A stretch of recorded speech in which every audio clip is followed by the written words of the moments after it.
The Royal Motor Yacht Club Port Hacking is a hidden gem of the Shire, situated on the banks of the beautiful Port Hacking. It's a great place to catch up with friends, celebrate your birthday or any special occasion, and they always show the Nrl live on the big screens. The RMYC Port Hacking, proud sponsors of this podcast and big supporters of the Cronulla Sharks. Check out their website, rmycph.com.au.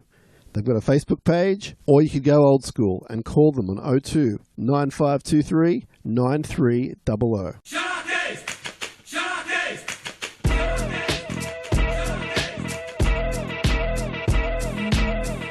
Fafita tries to crash his way over, he does! Fafita got the ball over the line! And to all you people back in the Shire, turn your porch lights off because we're coming home with a trophy.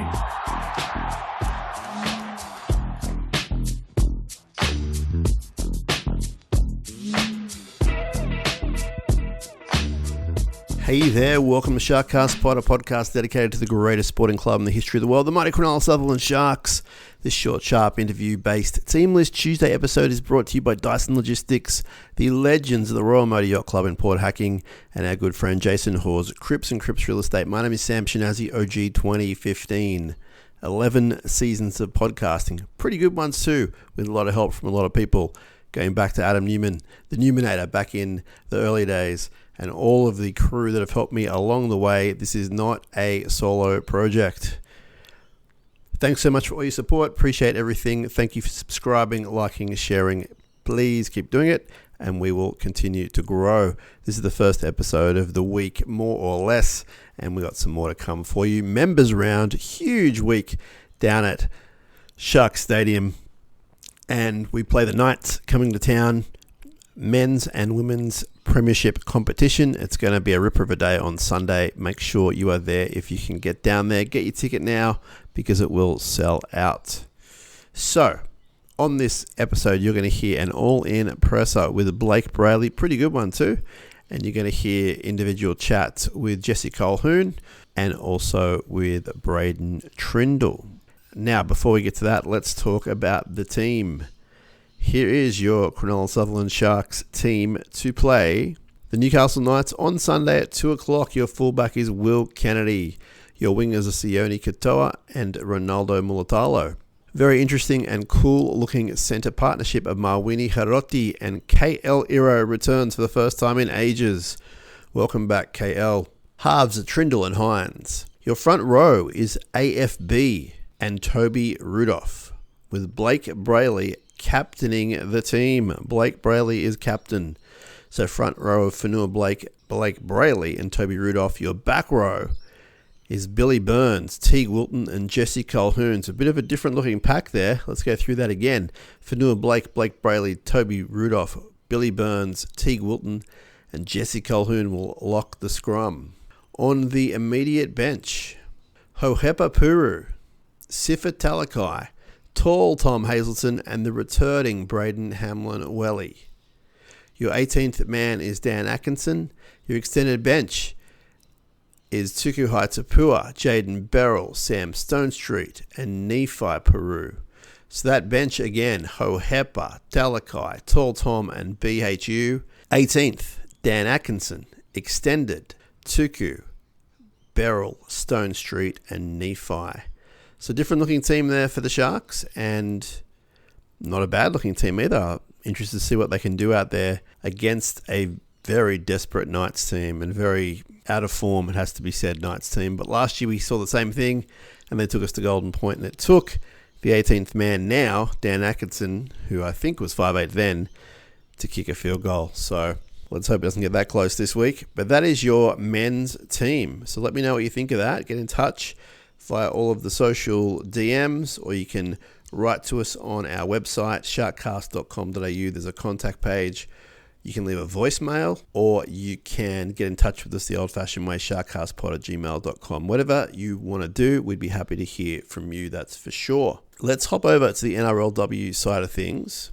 Jada Taylor is back. Second game, starting at fullback for the first time in forever.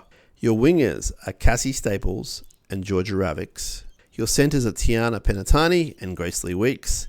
Emma Veron goes to 5'8", with Shante Kuraratu at halfback. Your starting props are Ellie Johnston and Steph Walker, with Georgia Hanaway at hooker. Tale Holmes, Rhiannon Byers and Brooke Anderson is the best back row you'll see anywhere, and that's who's starting this week for us. On the bench, you have Nakia Davis-Welsh, Anne-Marie Kuraratu, Manalita Takapatolo, and Caitlin Johnston-Green, with our friend Jacinta Carter, the 18th player named. So that is what's going on in NRLW. It's another must-win game for them, coming up against a pretty good Newcastle team.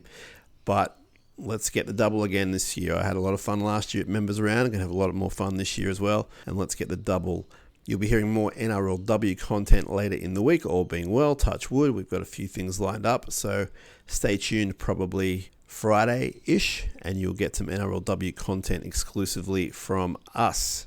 Coming up now, you're going to hear from Blayke Brailey at his all-in presser. You're going to hear from Braydon Trindall, and you're going to hear from Jesse Colquhoun. Completely appreciate you all. Thank you so much for everything. This is Sharkcast Pod, and we'll be back before you know it. Up. Jesse Colquhoun, welcome back to Sharkcast Pod. Second time on the show. You've done what everyone wanted you to do. You've put a bunch of games together back to back. How's your body feeling? How are you feeling? Yeah, I'm feeling fresh. Feeling ready to go. The confidence is at an all-time high.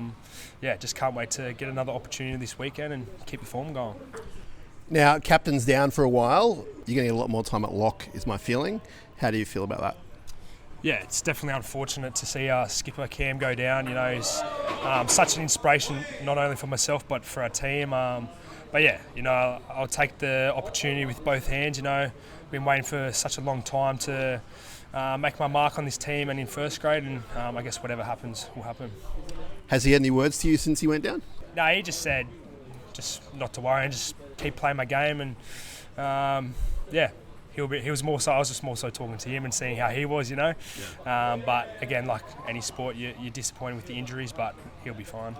Let's talk positivity. It's members round. What does that mean to you and the team? Well, you hear all the time that Cronulla Sharks are built off their members. We're a members club, so I think any chance that we can pay back to them will be huge, and I know we'll definitely be up for it this weekend, and for it to be our last game here at Shark Park will be even bigger. So hopefully we get a pretty big turnout and can do one for all of our members. Potentially last home game. Yeah, potentially, finals footy, but regular season home game. I gotcha. It still counts. Let's talk about the team coming off a big win against the Titans and the week off. Yeah. How have you had the week off? Have you rested your body? Did you go away? What did you get up to? With the bye, it's a good chance for everyone just to disconnect from footy, but you know, we still have a job we have to get done, and coming to the back end of the year is a crucial time. So again, it was a good time for everyone to disconnect and get away, but still in the back of our mind that we've got a job to do. And for me, it was the same. It was just a bit of a freshen up, but still keep the legs ticking over and still working on our craft. So yeah, it was good. What did the coach say after the Titans game? A few points leaked at the end. Now they were from turnovers. It wasn't necessarily a defensive decline, but what did he have to say about that? Yeah, I think everyone was pretty happy with the 70 minutes of footy that we played, and I think we just simply just took the foot off the pedal in the last 10 minutes, you know. But Titans, you saw a couple of weeks before against Penrith, they could score points from anywhere at any time, and they started to do that, and I think it caught us a little bit off guard. But you know, it's just a good learning curve for us to not ease up just because the game's starting to get away from the opposition. So lessons definitely learned, but hopefully we can hold them out for the rest of the game. Defence has been pretty good the last 6 weeks. I think we haven't conceded over 22 points, won 5 of the 6. How is the defensive structure going into the finals? Nothing will change. It's just purely based on everyone knowing their roles and us being connected as a team. So, really, like I said, nothing's going to change. It's just the intensity is going to have to go up. Before you go, anything on your Spotify, on your Apple? What are you listening to? What do you got? As you know, I'm from Wollongong, so I spend a lot of time in the car. But I listen to anything, ranging from house music to 90s rock. What 90s rock? Can you name names? At the moment, Guns N' Roses, are they 90s? Yeah. They're 90s, yeah. Guns N' Roses, I'm really into them. Maybe even more 2000, Limp Bizkit. Okay. I like that, some heavy metal sort of stuff, but then House, just the generic. Fisher, MK. Okay. So, yeah, I got a real broad range. Anything before you run out in the personal speakers? It was funny. I hadn't listened to it before, but I don't know if anyone's aware with the English Premier League and Liverpool, they sing You'll Never Walk Alone. We're aware, Jesse. Yep. So I listened to that, but it was the live version of the stadium playing in my headphones. And got the chills, huh? Yeah, it actually gave me goosebumps. And I think it might be a little pre-game ritual I might have to keep going. So I didn't know I could like you more. Now I like you more. Thanks for your time, brother. Thank you. Thanks, Jesse. Now Trindall puts that one high. Let's look at the contest. It's with Ramian, still the last. Oh, lovely play. That's brilliant. Trindall's got a double. What a try from the Sharks. Braydon, Trindall, members round this week. What does that mean to you as a Shark? It's really awesome to have a members round and have the members involved. And they put a lot into this club and they're here every week supporting us. So it's awesome. Big win against the Titans 2 weeks ago. What was your thoughts after the game? It was just another consistent performance that what we've been looking for. Coming off a loss against the Dragons into the Titans, we were hoping for a good performance, and we knew they'd come out swinging. And we had a tough battle at the start, and they got a few points on us, but we came home in the end. Nights this week, Sunday at 2 o'clock. What are we worried about as far as the nights go? What are we looking at? What are we focusing on? Like I said before, just another consistent performance on our end, and we know they're going to come for it, and they're going to finish the year strong, or look to finish the year strong. So, we've got to come out and combat that and put a good performance in ourselves. Thanks for your time. Back to Atkinson. Room to get it off. Got it. And Cronulla win it. Daniel Atkinson, the hero. Mate, obviously, big couple of weeks out of finals. Yep. How's it been? Obviously, no Cam. How's that sort of gone down? Yeah, obviously a big loss. He's our leader there and our captain, and he provides so much for us in the middle. And for him to go down this late in the season, it's obviously pretty heartbreaking. But we have a lot of great players and a lot of talent in our squad to hopefully step up and fill the big shoes he's left. Is it kind of like you guys are used to injuries, right? That's footy, but like the fact you have a bye last week, does it kind of give you a bit of time to go to like have the emotion? Geez, that sucks, and then move on, if you know what I mean. Yeah, it's never a great time when someone goes down, and especially a player like Cam. He provides so much on the field and off it as well. So we did, have a bit of time to sort of plan for the next few weeks and work out who will take his spot and how he will play without him. So although it was a bad situation, we did have a bit of time to plan and talk about the next few weeks coming up. And does the C go next to your name? Not sure. Surely you know. Surely you know. No, I don't know. I'm not too sure. We got a lot of players there who obviously are great leaders and will fill in those shoes. But whoever does get the role, will do a great job for our side and our team.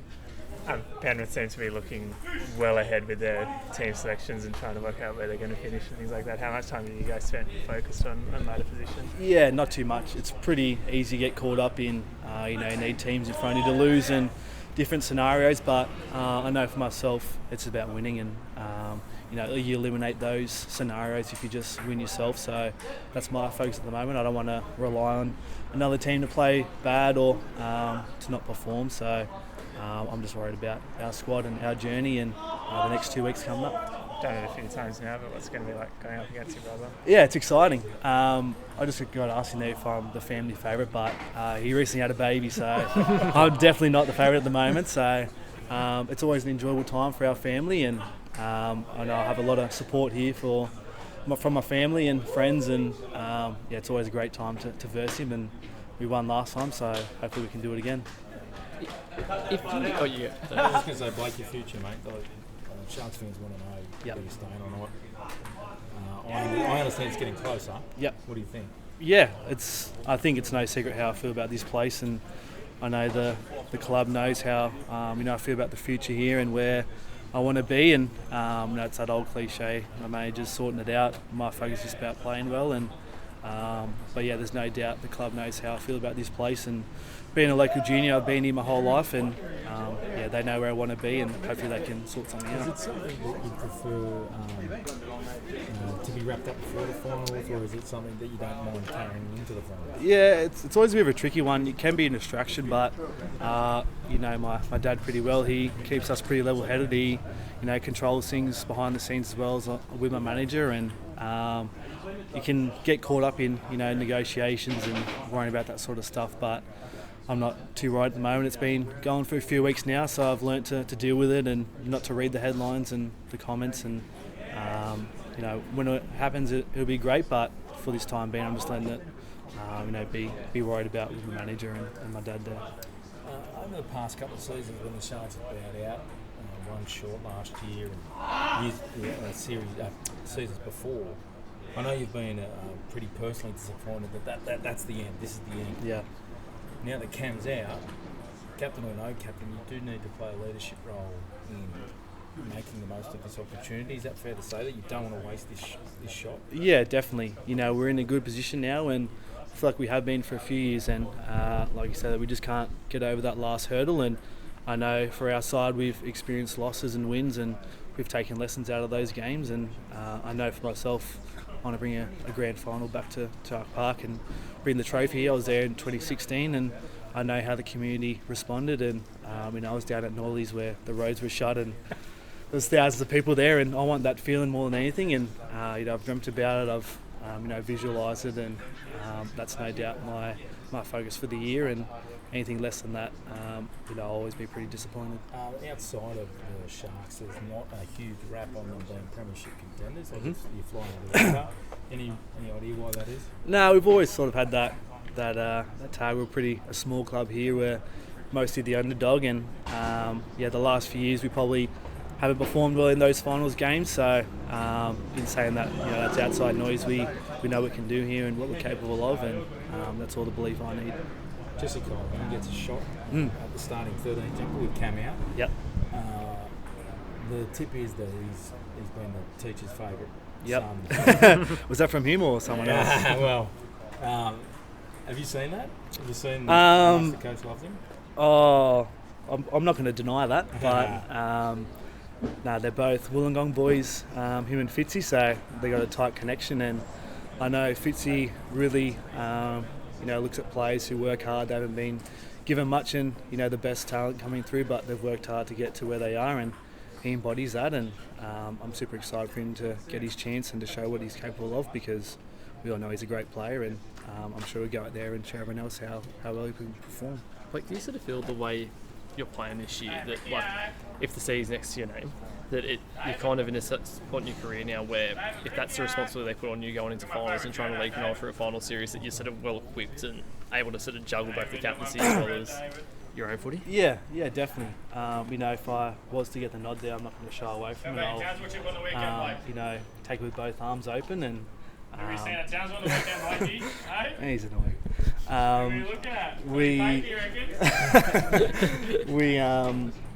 I've been lucky enough to come through, and Gow was still captain when I debuted, and then Wade, then Dale, then Cam, and I've had a load of experience there of players at the top of the game, and arguably some of the best captains at any club. So I've taken a lot of knowledge from them, and I'm not them, but I can take a little bit and put my own twist on things. And if I was to get the nod, I'll be over the moon, especially being a local junior here. So, in saying that, it's more about, I've learned over time that playing-wise is a lot, but it's about how you carry yourself out training, how you prepare, and how you treat people around the stadium. So that'll be my approach. Do you sort of feel like the player you are now, do you sort of feel like it wouldn't, and the leader you are, that it wouldn't actually be that much of a change for you anyway? Yeah. You know what I mean? Yeah, definitely. I think if you were to get that spot, you get it through, how you've been leading up to it. And if I wouldn't change who I am. I would still prepare, still play, still talk how I normally would. And in saying that, we've got a great leadership squad here where there's 6 or 7 of us where any of them could be captain. So we all got different strengths, and we're going to need that with Cam missing, and I'm sure everyone will step up. And mate, just on the contract stuff, I know you say it's with Dave, you manage it, but do you feel like things are, I guess, closer and have progressed a fair bit from where they were maybe a month ago or a month or two ago when we were writing about the difference in, I guess, desires between you and the club? Yeah, it's definitely getting close, which is great. We obviously want to, move closer and close that gap. So I know it definitely is close, and when that day comes, I'm going to be super excited. But like I said, just going to leave it with Dave and not worry or let it affect my performances. Did you find it hard when, we all knew the difference there, right? Like, did you find that hard to wrap your head around, or?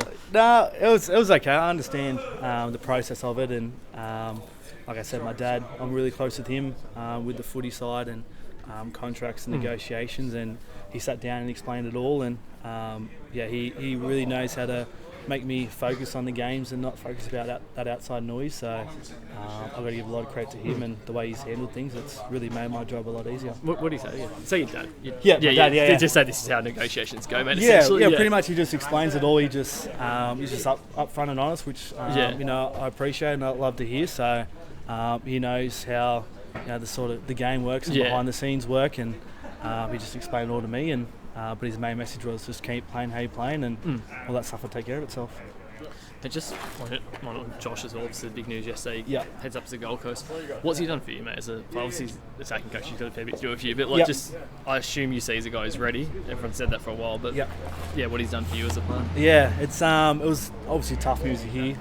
Selfishly, I want him to stay. Yeah. He's a great person, a great coach for our side, and I think back in 2020 when COVID hit, he took over and did a great side with our team there. And I know for me, he's pulled me aside many times and given me belief and confidence in my ability, and he's definitely shaped the way I play today. And for him to give his time and knowledge to all of us, we're definitely a lot better people and better players with him part of our team. Was it pretty obvious back in 2020? He almost took you guys to the finals, that this was a guy who was close then to being ready to take us team on full time. Definitely, he's obviously done a lot in the game personally with playing wise, and then switching over to a coach. He's got a load of experience, a load of knowledge, and he passed that on to us. And there's no fluke. We've all come through, and we're starting to hit our straps and our peak now with the last few years we've had with him.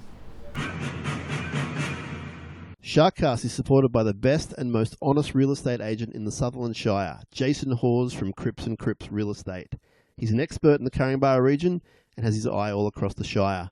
Lifelong Sharks fan and supporter of this podcast, if you're looking to buy or sell in the region, the person you need to be talking to is Jason Hawes from Cripps & Cripps Real Estate. Call him on 0410 417 450. That's 0410 417 450. Jason Hawes, Cripps & Cripps Real Estate. Sharkies! Sharkies!